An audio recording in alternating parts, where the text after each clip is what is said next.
Over the next little while, we're going to be looking at some of the great walking tracks on the Sunshine Coast, managed by the Sunshine Coast Council. Today, we're at Mountain Creek. And Kim, what's so special about this area? This area is one of the hidden jewels on the Sunshine Coast. We've got over 160 hectares of forest which border the Mountain Creek over here, and we've got 2 kilometres of walking trails to go exploring. So Kim, where are we now? Now we're in the eucalypt forest part of the reserve, more of an open forest here, rainforest understory. It's really cool too. Yeah, a lot cooler, a lot cooler. And here you've got a lot of Livistonia, the cabbage tree palms. They're scattered all throughout the park. One of the features of this walk is, of course, the wetlands that we're in now. Yeah, so we've come from a lot of dry eucalypt and tidal vegetation over at Mountain Creek there, and now we're looking at this freshwater wetland, which has a huge variety of native sedges and wildlife. And these are Banksias in various stages. They are. This is Banksia roba, so we've got juvenile seed pod here, our old grandpa seed pod over there.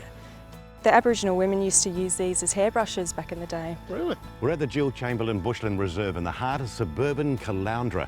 Glenn, what can we expect to see today? Well, hopefully we'll see some glossy black cockatoos, lorikeets, bearded dragons, possums, snakes, and all sorts of things. Let's go and have a look. Let's have a look. Chamberlain Bushland Reserve is close to 31.5 hectares. The reserve contains a number of different regional ecosystem types, including areas of endangered and of concern regional ecosystems, such as gallery rainforests and open forests on alluvial plains. As we walk through, I notice the vegetation changes. Yeah, there's a few different vegetation types in the park. This is a bit wetter down in this area, so you get the garnia sausage, tends to like wetter feet, wetter areas. So Glenn, how can you tell if there are glossy black cockatoos in the area? We can usually look at the ground and find orts like these. These are the chewings after the cockatoos have chewed the casuarina seeds. These are sort of what the original ones look like before they get chewed. These capsules here are usually closed, so the food's actually inside those little capsules there. You get a good indication of how long ago the glossies were feeding in the trees here by the colour of the orts.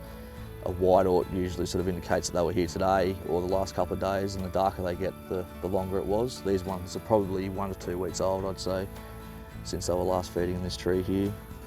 Look, a bearded dragon on the stump over here. Absolutely, that's what, middle size? It's probably about middle size. Sometimes we get them this big, sometimes we get them this big. They vary a bit in size and they're pretty placid. But he's just sitting there baking in the sun, looking for a feed. Yeah. Excellent. And what's this one, Glenn? That's the blueberry ash. Nice little blue berry on it when it's fruiting. Some of the trees seem fairly old in the area. Yeah, scribbly gum like this one here take about 100 years to form hollows like that, and the hollows are quite often lived in by animals for habitat. We're here at the Arthur Harold Nature Refuge, which is at the southern end of the Great Sandy National Park. Arthur Harold Nature Refuge is close to 325 hectares and includes 2 of concern regional ecosystems and a number of important mangrove wetland communities that provide suitable habitat for locally significant species. This is the start of some great walks, including ones just through the refuge. That's right, it's not only the Great Walk, there's numerous tracks throughout the refuge that people are free to use. What sort of things will people see when they come through here? Plenty of bird life, kangaroos, snakes, goannas, as well as lots of trees.